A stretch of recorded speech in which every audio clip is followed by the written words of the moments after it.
Hi,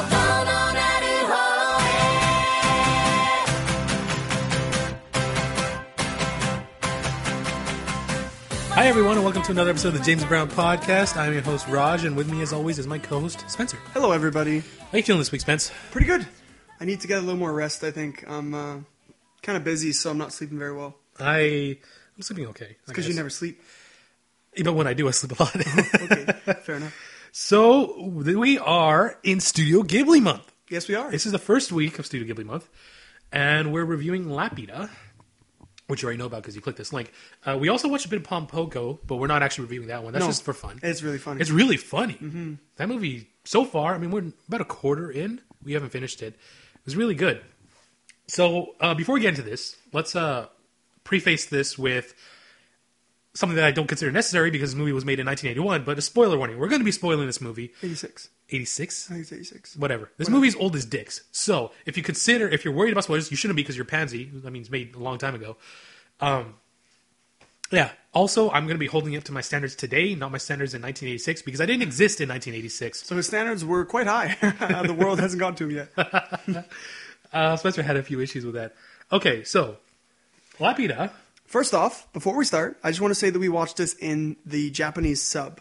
I grew up watching them in the English dub. Oh my god, you would not stop giving me shit for this. You made me watch it from the beginning. I was like, come on, just give me 5 minutes, 5 minutes. So we watched it for 5 minutes. And what I like, and you explained, but what I like about the English is that they put a lot more orchestrated background music in. There's a lot more dead silent spots in the Japanese version. I explained to him that the Japanese like to have quiet so the characters can pretty much create the atmosphere by themselves. You don't need help with the music. It's very similar in European I would say shows. If you watch just like any European TV show, there's a lot of silence and not as much music. As Westerners, that's pretty jarring. I know there's certain shows that are anime that I can't watch that do that, like Dragon Ball Z. There's too much silence for me in that. In this action series, I want some of that. But in Ghibli movies, I think it fits really well, and I like the selection of music they use. You know, that's true for older films, though. The newer Japanese anime have a lot of music all the time. It depends on the anime, really, though. Yeah, that's true. Well, anyways, we tried it for a little bit. I liked it, but I said, you know what? Most of our viewers are probably going to watch it sub anyways, so we went into sub, and it is good. It's really good. I mean, like, Patsu, in English it's Patsu, in Japanese it's Pazu, so we'll call him Pazu just for that sake. But Pazu sounds more like a kid. Both him and Shita sounded too adult-like for me in the dub. There's two issues I had with the dub. That one, and the fact that they were trying too hard to match the mouth movements. And like they were elongating sentences and stuff, or like talking a little too quickly. The same thing that happened in Digimon. Sometimes I felt like there was no. Well, I didn't notice that when I was younger, but I did now. So and then we switched back to Japanese. I gave him the 5 minutes that he wanted, and then I complained crazy. Every 2 minutes, he'd be like, "You know, in the English they did this and this." He's like, "Oh, in the English they had this and this. You're missing out on so much, Raj. You're missing out." I'm like, I didn't say it to him because I didn't want to. Like, I didn't want to hurt Spencer's feelings. I was like, "Dude, shut the fuck up! Holy shit!" I was so annoyed. I ended up realizing that I was being annoying.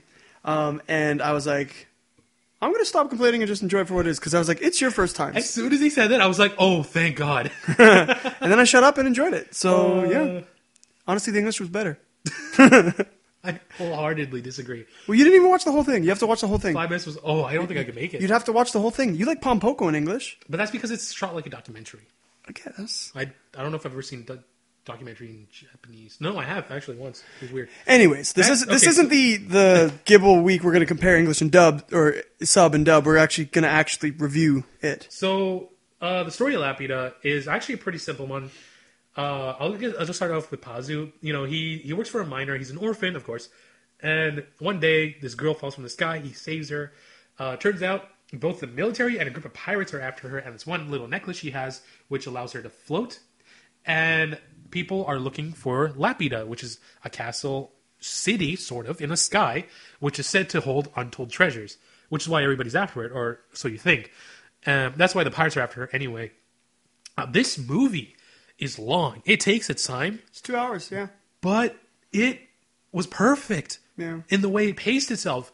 Every little bit, like the entire, I think they spent half an hour to 45 minutes in his city where you just get to learn about Shita and Pazu. Yep. That's paced amazingly. I loved it. That was great.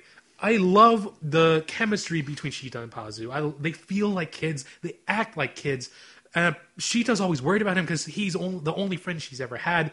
He's completely curious about her, and like he tries to impress her like little boys do. Yeah. He tries to like act like a big man, but he knows when he's completely outclassed. When he's being chased by pirates, he goes to his boss, who's basically like his adoptive father, and he says, he says, "Boss, pirates are chasing us. We need help." And then his wife, I guess basically a surrogate mother or whatever, just takes him in and they're like, "Hide here, let him handle it." Like the entire city lived in felt like a family to me. I don't know if you got that feeling or not. No, I did. Yeah. It just seemed like a really good community of everybody in that little town. Everybody trusts each other. They would help each other. When he yells like they're pirates after him, nobody asks questions. They're like, just get on, we'll help you right now. Yep. There's no second guessing. Well, it's because the whole town is surrounded by a dying mining industry, and everybody probably has to support each other, right? And everybody knows who Pazu is. And I love that shot where he's playing the horn for everybody in the morning to kind of wake-up call. I love that he's playing it in the beautiful shot of the city, and it's like, there's nothing there. It's just cliffside, right? There's some fields and farms, but honestly, I like the design. I like how their entire trade infrastructure, which is based on like a rail cart, is destroyed by both the pirates and the military. There's a lot of this series that's just really, or this movie rather, that's done very well. Honestly, there's only one thing that I don't think is done well. It's about a character, and it's the main villain. What's his name? Muska. This guy is so generic. Oh my goodness. From his looks to his motivation to the way he talks, everything about him is generic. And you said this, I can't believe you said this. It made me so angry because it made no sense. You're like, no, listen, everybody in the universe, in this world, is unique. Because he's generic, that makes him unique. What the hell kind of logic is that? I was trying to defend my favorite showman. You tried to defend every criticism I had, which admittedly there weren't that many. It's good that we both did it, because if you had an unobjective and I had a kind of a very focused opinion on it, it means that we could balance each other. Yours is through the eyes of nostalgia. I can look at it objectively because I haven't seen it before. I don't think you've seen any of the Ghibli movies that we're going to see. Mononoke. Oh yeah, we've done that on purpose. Which is good. I want an objective view of all of them. Yeah. Because if we review Mononoke, it's just going to be me saying how amazing it is for an hour and a half. And I'm not agreeing with you. Oh man, this is bothering me. The mic is sweeping back and forth. Oh, is it? I haven't noticed. Well, I pushed it here and it ends up right in front of my face. I'll just leave it like that. For most of the time, I'm going to be way louder than you. I'm okay with that. Okay. I'll just lean in then. Okay, we'll get closer. We'll get a little close, buddy. Oh, okay. See, watch. We'll mark it. It'll be here. Uh-huh. And then it's going to be here. Just watch. Okay. So, characters, basically our mains are Pazu and Sheeta. We've already talked about them. I like the chemistry between them. Pazu is pretty much I guess he's stereotypical, but the way he's done so well, it is moving, you're right. The way he's done is it's really well that I don't really notice the stereotype, if you know what I mean. Yeah. He's the orphan with the heart of gold, yep, who will help anybody, and he'll do anything to help this girl who's just his friend. I don't know. I really liked him. You said he's your favorite Ghibli protagonist, I think? Yeah. Yeah? Because honestly, all the other Ghibli characters are a little too one-dimensional for me, honestly. Two-dimensional. They don't seem to grow. Okay. Well, how do I explain it? Pazu has a lot of backstory that the story doesn't really talk about, I guess. You don't really know what happened to the dad, or even if he had a mom, ever. But he's so adult and mature that doesn't really matter. It doesn't play up his tragic orphan story, you know? Yeah, okay. Even at one point, he sits down and says, "So, we're both orphans, huh?" And does that little classic Pazu laugh that he does. Yeah. I don't know. It just endears you to him, you know? I don't know. The thing I like most about his character is how hard he tries to save her. Two things. That, to help her out as much as he can within his power, and even beyond his power, to the point where he'll sell himself out to pirates.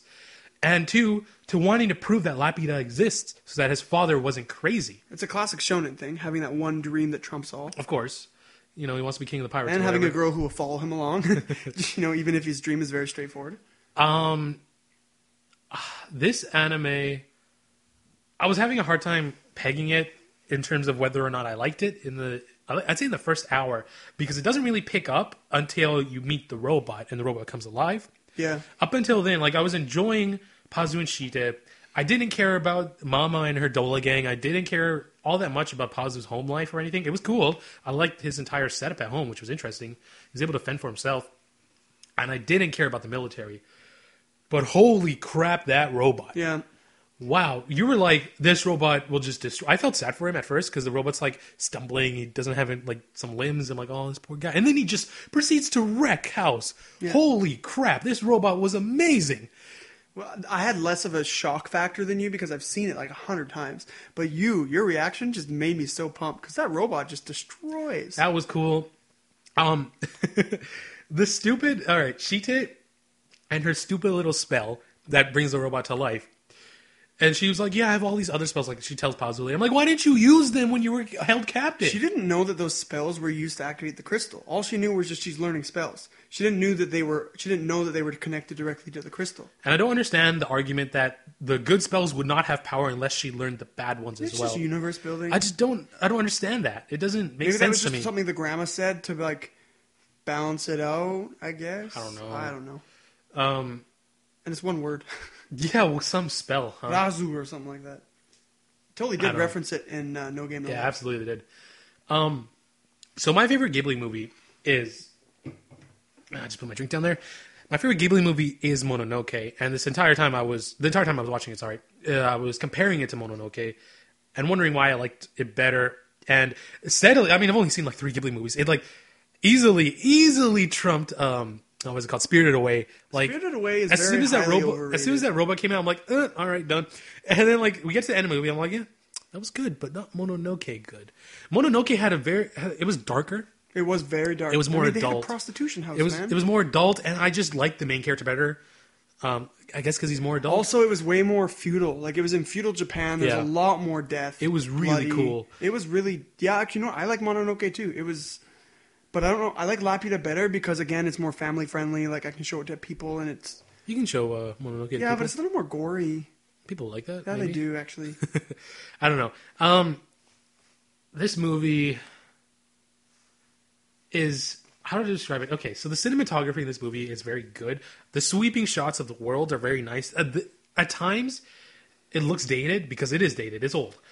But most of the time, it stands up really well. Yeah. Most of the dated things I see come from the airships. Those look old, really old. And the weapons that they use. But I love the sweeping shots they do of the world when he's flying on the little beetle thing Yeah. with Mama.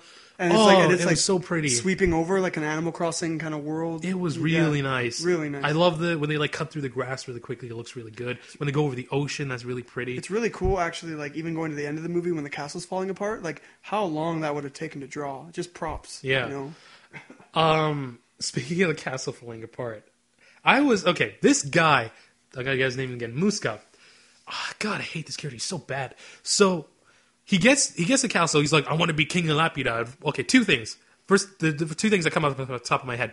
1, you can't be king of people who don't exist anymore. You're nothing. 2, why do you want to be king? I had 2 ideas. One I was hoping would be the answer. The other no, which became the answer. The one I was hoping was like, okay, Laputa has a ton of knowledge. Maybe he just wants to gather knowledge and stuff like that. Maybe he just wants to learn about some secret thing out there that only Laputa knows. And of course, no. He goes for the second one, I was like, please don't turn Laputa into a Death Star, please. But no, lo and behold, 4 small spikes come out. He starts charging his laser and fires a giant nuke into the ocean. And I was like, What I liked, though, in that part was that, like, they made references to the past, like that person's arrow or the fire that destroyed Sodom and Gomorrah, like kind of world building, tying it into Laputa. Like, it's kind of weird because their world isn't Earth. You know what I mean? It doesn't. Maybe it is, but it is. It is, but it isn't. Kind of like you don't really know where they fit in the world. I guess maybe it is. You did not remember the reason Laputa fell apart because I was asking you, and you actually didn't know. You legitimately didn't know. I had a couple of theories. I was most inclined to believe that it tore itself apart through war and conflict. But the reason that they actually fell apart is so much better. It's such a better message. What, did you research this? No, it was in the movie. Oh, okay. They said you cannot survive without the earth. You Yeah. can't separate yourself from it. That's where we come from. You can't live without it. You can't seclude yourself in the sky like that. You just won't survive for very long. I like that message a lot. It says, don't ignore this world. Keep this world healthy. Try to live on it because it's worth living on. You can't survive anywhere else for very long. I like that message a lot. I like Laputa a lot too in terms of interior design. When we actually saw the castle, the first shot you see of the castle, I looked at Spencer and I said, "That's it. That's pretty lame." It's pretty iconic, though, honestly. And you show anybody that, and they know it. But when we finally went into Laputa, it was pretty. It's I beautiful. loved the design. I was like, I want this to be a sandbox video game. I want to explore this place. Exactly, I know. It And looks so I love nice. that they had that underwater city that they just kind of look into, and there's a whole city. They don't explain how they were living underwater Yeah, that was or really anything, but then it kind of moves on. And I like in Ghibli movies that they tie the animal creatures in. So, like, that little weird fox squirrel thing that was running around the robot, he was part of Nausicaa's, he was like Nausicaa's main buddy. You know what I mean? Main little pet in that movie. Yeah, and yeah. those little beaver with 3 eyes, I swear I've seen those in another Ghibli movie. So honestly, like especially the fantasy ones, they tie in together. Back to Muska. I don't like this guy. He was such a bad villain. Okay. An argument that can be made is this movie is mostly aimed towards children. Like, there's things for adults Yep, too. of course. But it's mostly aimed for children. Look, Pokemon the movie 2000. First of all, not a good movie. Second of all, the main villain had such a much better motivation in that What was movie. Pokemon the movie 2000? That was the one with Lugia and the 3 birds. Oh yeah, That movie was not very good. The first one was But the first one was great. And the third one was really good too. But his motivation made sense and was interesting. He was a collector. He wanted to collect the legendary Pokemon, and he didn't care if he destroyed the world doing it. That was his passion. This guy just wants to be king of a castle with a laser so he can take over the world. That's so lame. Well, it makes sense in the world, though. I mean, he had all these notes. Like, you know, Atlantis. Let's go back to Atlantis from Disney, okay? So Okay, sure. Atlantis, this guy had his grandpa's book that had all these scribbles in it from Atlantis, right? Right. He went crazy to look for Atlantis. But he didn't want to take over the world. That wasn't the reasoning No, for that. he just wanted to know If about if he wanted to just explore Laputa and like document it and stuff like that, I feel like that would have been a But more he legitimate wouldn't reason. have been a bad guy then.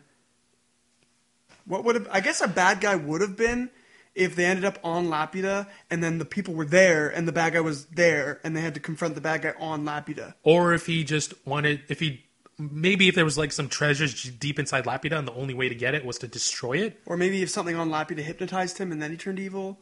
that would be weird. Yeah, it would. This villain is easily the weakest part of this movie, and he's just so bad. But a really good twist I found in this movie was when the villain pirates turned into friends. I saw that coming though. Oh yeah, you know you can. But honestly, like the Dola clan, honestly, I get way more nostalgic. There's a lot more character building in the Dola clan in English. They were Because they say a really lot of funny things. They were funny even in the Japanese. I love Yeah. how all of them hit on Shite. Yeah, that was funny too. And I was like we actually discussed this at length. Like, why? Like, they're grown men. Why would you hit on like a 13-year-old? And then we're like, wait a minute. You're on an airship with nothing but men and your mother. You have two options. You either find the BL inside of you, or you hit on the one girl who's not your mother. Yeah. And they all tried. They all tried they all desperately. did. And it's funny though, honestly. And then when Shita is just crying on Pazu's shoulder when they're flying back from the robot thing, and they're like, "Oh, lucky Ina. And then how excited they got. Yeah. Yeah. I loved my favorite scene in this movie is easily when they're in the lookout together on the Yeah. Dola ship and they're just talking. Oh my goodness, that was done so well. Mm-hmm. The romance between them, and then like anybody can listen to them, and they were listening to them. They were listening to them have their little romance, and even Mama, she was like, these kids are like want to abandon me, but at the same time they're like, she'll understand. She treats us like kids. she's nicer She than- basically adopted, especially Shita. She adopted Shita, or Shita, sorry. Oh no, it is Shita, isn't it? It's one of them. It's Shita. She adopted Shita, basically. She like gives her a big hug. She gives her like her old clothes. I just love the relationship between these two characters. They're so good. I mean, Pazu and Shita. Oh, I just realized. I'm going to finish up this podcast with the ending from Laputa. I mean, we're supposed to. It's our tradition by this point. Oh, yeah. Have we been doing that? Yeah, we have. Oh, we did. Every review, that's what we Well, do. we did something a little different for World is... World Golly knows. A little different. That is probably my favorite ending that we've done. Oh, yeah. So far. Do. I just love it. Makes you feel like super nostalgic and like heavy. Laputa had pretty good music. Dude, the Japanese... Okay, we got to talk about this. You didn't hear it, but the English music was way more updated than the Japanese. The Japanese sound made Makes this sense. movie sound like an intense JRPG. Yeah, it was It was great. crazy. It was awesome. Like when they were flying close to the big tempest storm, it was like, it sounded exactly like Nausicaa and the Valley of the Wind, because Nausicaa I only watched in Japanese. And it just sounded super intense, synthy, like, it's just like super intense, like battle music. And it made this movie feel different than the English one, which was good in a different way, because then I was experiencing it. It was good.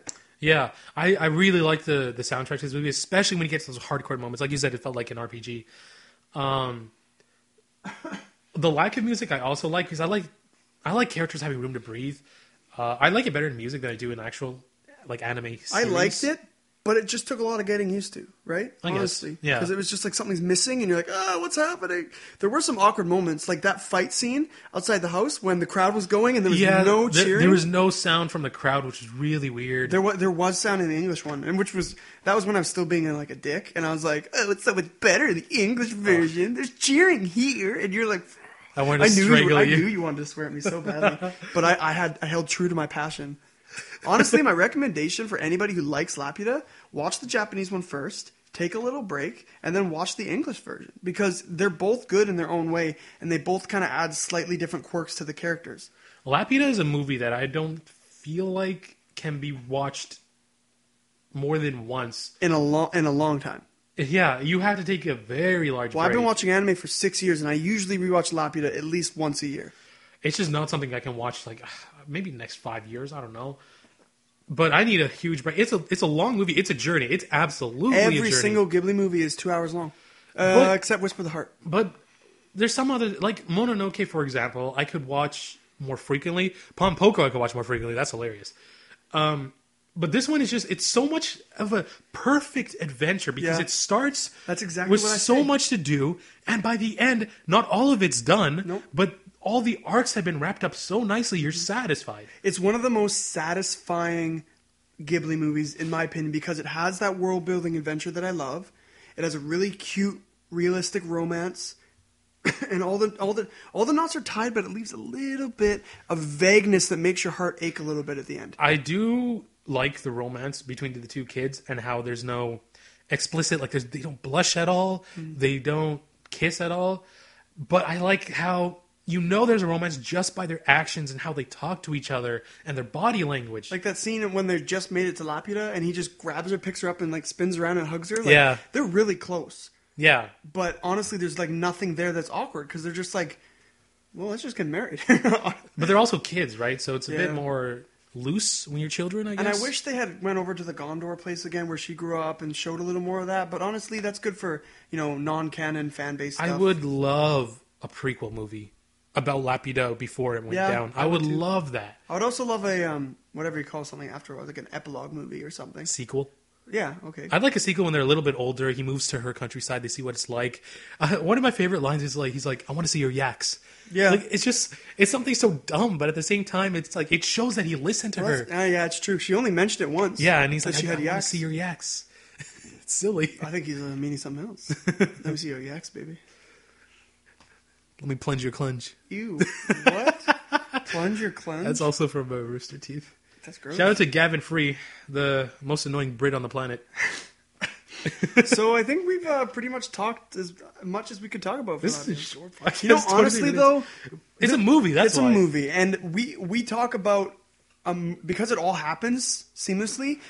It's not like we're reviewing the first 20 minutes of Laputa, because we could talk a lot about the first 20 minutes of Laputa, then another 20 minutes of Laputa. We're talking about 2 hours in one shot. It's like, I don't know, because usually when we review actual series, that's a lot of hours of anime that there is to digest. We don't review movies, so it's kind of weird. Just a 23-minute podcast. Okay, look, we're at 20 minutes. The movie was 6 times as long as this. That's true. So we're sitting at 1/6 the time of the actual movie talking about it. That's not bad. I want to talk more, though. Well, I know. But then what's left to talk about? Honestly, we've talked about how amazing the graphics look. The characters are so... There's so few core characters, which is interesting. But that's a good thing at the same time. The side characters are also really colorful too. Even that train conductor who just got a one scene added a lot to the show. Yeah, it's true. That showed the camaraderie between the villagers. Honestly, there really isn't any throwaway characters. everyone played their role. There was the general who kind of was against Muska, and the general was really just for the money. There was Muska, who was that military guy who was kind of lame, terrible villain. running the background. Actually, Uncle Palm was kind of a throwaway character. Uncle Palm was used as an exposition character. But he also helped to further draw out Pazu as a character. I got a huge Lord of the Rings Gollum vibe from him. Like, I asked you, when she shows the stone, the sacred stone, and he's like, his hands are shaking, he's like reaching for him, like, is the stone seducing him? Like, is that what it does? Is it like the One Ring? Because it seemed like it, and then he says that it's overwhelming, please hide it. It's probably just because he's a freak who can listen to stones, and that one talked really loudly That to might him. be it, yeah. And he's like, oh, my ears, I'm so old and crotchety. I did love how it was so ridiculous.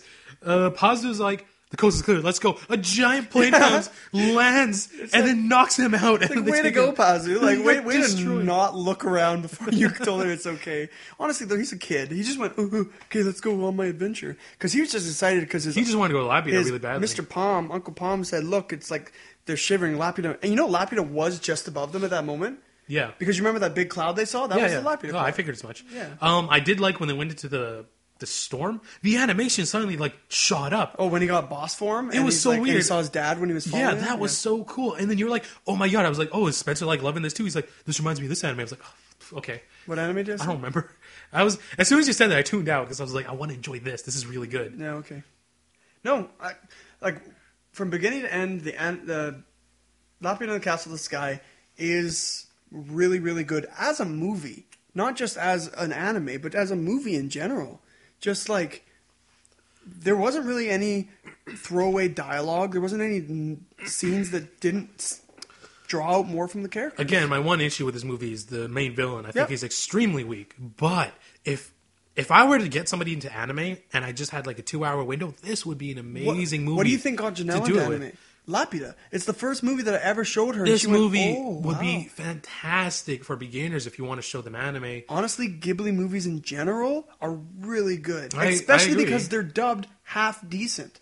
And so what you can do is you can show them a couple movies in English just to get them sucked into the art style. And then go into the Japanese. Then go into the Japanese to get them into the language, and then you can start them off in series. Speaking of the Japanese, so I was, this was years ago, I was watching Full Metal Alchemist. My friend at the time, she went on vacation. She came back. She went to the Philippines. She's like, "You like Full Metal Alchemist, right?" I'm like, "Yeah, I love Full Metal Alchemist." She's like, "This is before Brotherhood had aired." She gives me a disc. I'm like, "What is this?" She's like, "You know." I plug it in. It's all 25 or whatever, 50 something episodes of Full Metal Alchemist subbed on one disc. I was like, I went through that disc 4 times in a row, like just How did watching you fit it on one disc? Bad quality? No, it was good. It was like, well, I mean, this is before HD. So this was, it was still decent. Like, it was TV quality, right? It was good. So my cousin came over. The kid's like, I don't know, around this time, he's probably around 6, something like that. He's like, oh, you're watching cartoons? I'm like, oh, you want to watch too? He's like watching the action. He's like, oh, this is good. And then like, they start talking and he's like, I can't understand. I'm like, yeah, it's not in English. And he's like, how do you understand? I'm like, oh, you just read. He can't read at this point. Or, well, he can't read as fast as they're going. And he's like, well, this is lame. And he walked away. I'm like, I think I just turned him off anime for a very long time. Oh, no. This is the same prick of a kid, by the way. Oh, I can talk crap about my cousin all I want.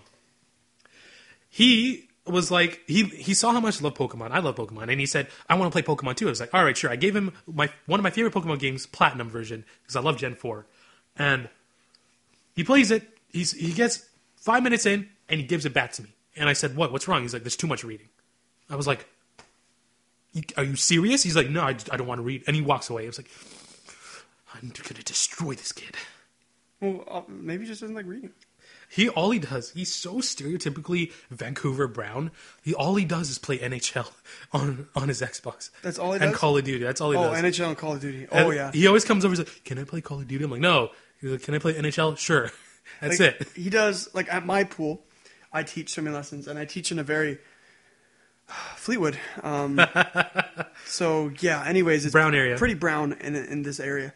I got a lot of brown people. And what do they talk about all the time? Call of Duty, yep. And NHL. And that's all they talk about. He's so stereotypically brown. God damn that kid. Anyways, yeah. Like, so, we can do it. Okay, so let's just review it. Honestly, let's just, on a scale of 1 to 10. Oh. let's just review it. Let's do our thing where we do things it does well, things it does bad, whether we recommend it or not, and then give it a number. Okay, Wanna so do that? things it does well, you go first. Amazing cinematography. The two main characters, Pazu and Sheeta, are fantastic. Especially Sheeta as a female. Yeah, Protagonist. she is great. She looks like every other Ghibli girl that in existence. So there's that. What else? The story is okay, but the execution of the story is amazing. It's basically, you take an old story. It's like Avatar. James Cameron's Avatar. He took an old story and he added a bunch of flair to it and made it kind of fresh. That's what this does. What was the old story? Pocahontas, Dances with Wolves. Of Laputa. Oh, Laputa? Boy goes to find... Oh, it's just a generic plot trope. Coming of age story. I think that's the word. Yeah. I think that's the phrase. And just really, as a movie itself, it's good. What I think this movie does really well is characters.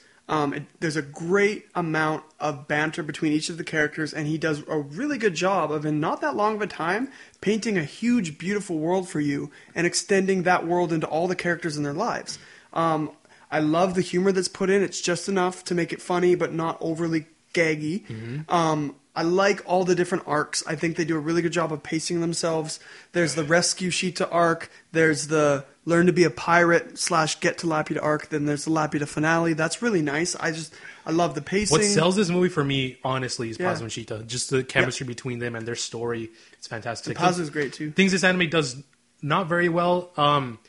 The world is so big that a lot of it gets ignored sometimes. So you feel like sometimes it's a little too big. That's somewhat of my gripe. Muska, I've said 1,000 times to say 1,000 more. He's a piece of crap villain. He's not very well written. He's kind of lazy. The story is predictable a lot of the time. You can more or less figure out where it's going. But all of those... There's a lot of times, though, that you were wrong in your guesses at what was happening. all of those, all of my complaints are completely eclipsed by everything else. Everything this movie does well. Honestly, what this movie does wrong... came out with a Japanese version. So Nell, if you're listening to this is the last time your husband's going to be alive. Oh, I'm sorry. Anyways, no, honestly, though, the Japanese is great. So is the English. What this movie didn't do good is I don't think it expanded the ending long enough. I would have liked to see more. And I didn't see enough of who the dad was and what Laputa looked like. That could have been added on. I would have loved some more backstory, honestly, on Laputa. On a scale of 1 to 10, I'm kind of biased here because I've seen all the Ghibli movies. And can we use a 5-point scale? I don't like the 10-point scale. 5-point scale, and we're basing it off of anime and movies in general. Or just anime movies and anime world. Let's just do anime. Anime. Yeah. Okay, movies or series. Yeah. I'd give it a 4.5 out of 5. 4.5? Yeah, I give it a 4. 4? Yeah, this is an excellent movie. What's Mononoke to you? Mononoke would be a 4.5. Oh, okay. Yeah. That makes sense. I just can't give it a 5 because you're right. Colonel Muska is a little generic. Very generic. Horribly generic. But that's what makes it unique. And I want to see more. So 0.5 off for that. This movie's just fantastic. Or as IGN would say, 5 out of 5, barely playable. That joke hasn't been beaten to death. Honestly, I know a few of our viewers or listeners. You can't watch a podcast. A few of our listeners actually listen to this, or God damn it, actually watch this movie just so they could listen to our review. That's really awesome. 1. And 2, I guess they would agree. I'm assuming you guys would agree with us that this movie is excellent, but you won't want to watch it for a year. Yeah, if you need a big break. Replay or rewatch value is quite long. But this movie is so perfect for getting people into anime. I think true. It's such a good entry point because the story is so relatable. Because it's been done before. It's just very easy to digest, and the characters are so strong that people. And then the cinematography would get people into anime, I think. We're lucky that Miyazaki didn't just make one movie. We have more to appreciate. Sure. Thanks for coming off, man. Look, this is how I feel about people who make stuff. Make as much as you want. If I like it, I'll watch it. If you don't make it, I'm okay with it. Wow. It's just how I feel. Okay, I'm glad you Look, I take things as I get them, all right? Okay, I think it's time to wrap this up. No complaints here. 33 minutes, I think, is pretty good for a movie review. I think so. Yeah. Especially since there's a recap as well. Okay. Laputa, excellent. Next week, we will be doing Howl's Moving Castle. I've heard a lot of good things about this and movie. I actually don't like it that much. But do you like it and just not love it? My initial rating, based off of what I watched before, is about 2.5 to 3 stars. Oh, okay. I'm really looking forward to it. I've heard so much about this. I've heard it's like a technical achievement. in anime movie. Oh, well, like yeah. Moving Castle The itself. Moving Castle is ridiculous for animation. I'm excited. I'm really excited. I want to watch it in Japanese, though, because I watched it in English and I wasn't too impressed. I'm not willing to watch any of these in English. Except Pompoko. Pompoko's an exception, okay. But we're not reviewing that one. No. Okay, so I'm Raja James Brown. And I'm Spence of James and Brown. We'll see you guys next week with, actually, we'll see you in the next podcast with our recap if you're going to listen to that. If you're not, then we'll just see you next week with Howl's Moving Castle and next week's recap. Okay, see you later, guys. Bye. Bye. 輝くのはどこかに君を隠しているからたくさんの日が懐かしい